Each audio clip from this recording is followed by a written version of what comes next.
새벽빛 묵상 에스더 9장 1절에서 19절. 아달월 13일 하만이 유다인을 죽이려고 했던 그날 유다인이 오히려 원수들을 제거하게 됩니다. 여호수아서 말씀대로 그들은 저항했지만 하나님의 능력과 두려움이 그들과 함께하였고 아무도 막을 수 없었습니다. 그 결과 유다인들은 제국의 수도 수산성에서 합법적으로 하루 만에 500명을 쳤습니다. 제국의 심장부에서 이들을 혐오한 정도가 얼마나 심했는지를 보여줍니다. 권력층 가운데 다수가 그들을 몰살하려는 음모에 동조했다는 사실이 충격적입니다. 성경은 약자를 보호하고 옹호하는 사람들을, 특히 또 권력자들을 칭찬하지만 그렇지 않은 세상의 현실 또한 있는 그대로 기록합니다.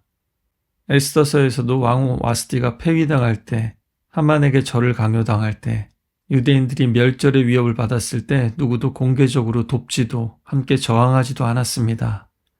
내시 하르보나도 하만의 몰락이 확정된 후에야 그를 배신했습니다. 불의와 억압에 대해 세상 권력은 침묵하고 무관심할 때가 더 많습니다. 이 사건은 단순한 복수가 아니라 유다인들의 생존의 문제이자 정치적 판단의 문제였습니다. 마키아벨리는 군주론에서 사람들은 가볍게 입은 상처에 대해서는 복수하려 하지만 심각한 상처에 대해서는 복수할 수 없다. 그래서 상처는 한 번에 깊게 주어야 한다라고 했죠. 겉으로 보면 모르드게와 에스더도 이런 노선을 따르는 것처럼 보입니다. 역사에서 반복되듯이 만일 이들을 살려두면 패배한 적은 물러서서 다시 복수하기 위해 기회를 노리게 됩니다. 그뿐만 아니라 이런 온건함과 자비를 악용하는 자들도 참 많습니다. 게다가 에스더서는 아하수에로 왕이 얼마나 변덕스럽고 자신의 통치 영역에서 일어나는 일에 대해서 무관심하고 무지하며 또 얼마나 쉽게 분노하고 무책임한지를 보여왔습니다. 다니엘서의 다리우스는 똑같이 무능하긴 했어도 다니엘을 사자굴에 놓고 그래도 자신의 판단이 잘못된 것을 알고 괴로워하기라도 했습니다. 그러나 아하수에로는 또 다른 캐릭터죠. 그는 애초에 이런 유대인 혐오와 말살에 대해 흔쾌히 동의한 인물입니다. 또 3장에서 보았듯이 유다인들이 분산된 소수민족인 한 유대인의 보호자와 후원자가 될 생각이 전혀 없었습니다. 8장에서도 내가 하만이 유다인을 살해하려 함으로 나무에 매달았고 내가 그 집을 에스더에게 주었다. 아직도 유다인들이 전멸하게 된 칙령이 살아있는데도 인장 찍은 건 돌이킬 수 없으니 반대 칙령을 너희가 알아서 쓰라고 해버립니다. 오늘도 이제는 에스더가 아니라 아하수에로가 먼저 에스더에게 와서 구애를 합니다. 대신에 수산성에서 500명을 죽였으니 다른 지방에서는 어떠하겠느냐며 경계의 모습도 보입니다. 그러면서도 또 나라의 절반이 아니라 이제 무슨 요구든 다 들어줄 것처럼 말합니다. 에스더는 최소한을 요구합니다. 왕께서 좋게 여기신다면 수산에 있는 유다인들이 오늘의 법대로 내일 행하게 하시고 하만의 10 아들을 교수대에 매달게 하소서. 이것은 단순한 복수심 때문이 아니었습니다. 수산에 아직 300명의 적이 남아있다는 사실을 알고 있었죠. 왕은 무지했지만 에스더는 파악하고 있었습니다. 그들을 살려둔다면 유다인들은 다시 죽임을 당할 위험에 처할 겁니다. 또 이미 죽은 하만의 아들들을 나무에 매다는 행위도 율법에서 명한 대로 하나님의 저주를 선언하는 행위였습니다. 그리고 하만은 3장에서 자신의 많은 아들들을 자랑했죠. 또 아들들이 그 아버지의 가치관을 공유하지 않았다면 기회가 있을 때 모압 여인 룻처럼 가족을 떠나야 했을 겁니다. 당시 문화에서는 오늘날처럼 감옥에 구금하는 것은 일반적이지도 현실적이지도 않았습니다.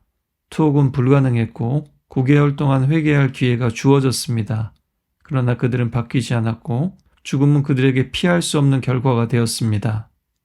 더 중요한 것은 개인적인 혹은 가문에 대한 원한이 아니라 하나님의 백성에 대한 적개감을 가진 아말렉 족속에 대한 심판이라는 겁니다.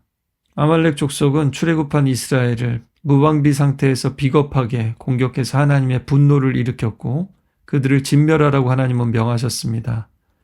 또 이스라엘의 첫 번째 왕인 사울은 그들이 못다한 사명을 맡았지만 아말렉의 그 아각 왕을 살리고 취하지 말라는 재물까지도 취해버렸습니다. 모르드게는 베냐민 지파의 후손인데 자신의 조상 사울이 못다한 일을 지금 처리하고 있는 겁니다.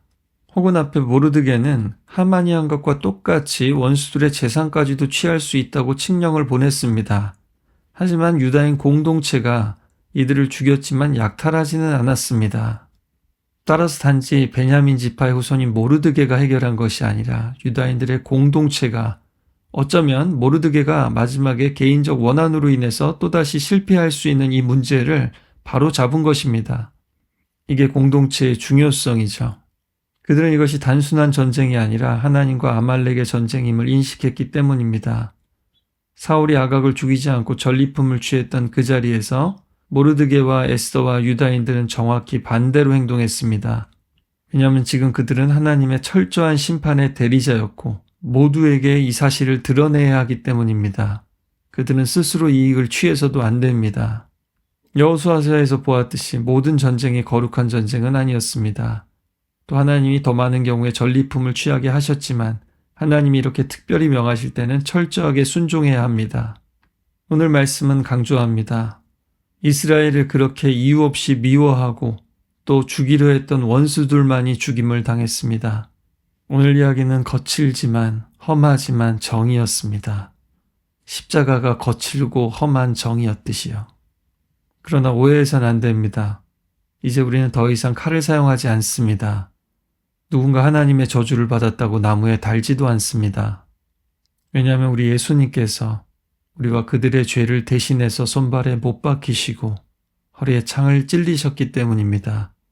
다 죽일 수 있는 권능과 이유와 죄목들이 있었음에도 불구하고 그분이 죽임을 당하심으로 우리가 구원을 받았기 때문입니다. 우리도 예수님을 본받아서 이제는 폭력이 아니라 복음으로, 말씀의 검, 성령의 검으로, 그리고 십자가의 무력함과 부활의 능력으로 나아가며 또 승리합니다. 그러나 잊지 마십시오. 십자가는 은혜와 사랑이기 이전에 먼저 정의이며 또한 철저한 용서 없는 심판이라는 사실을요.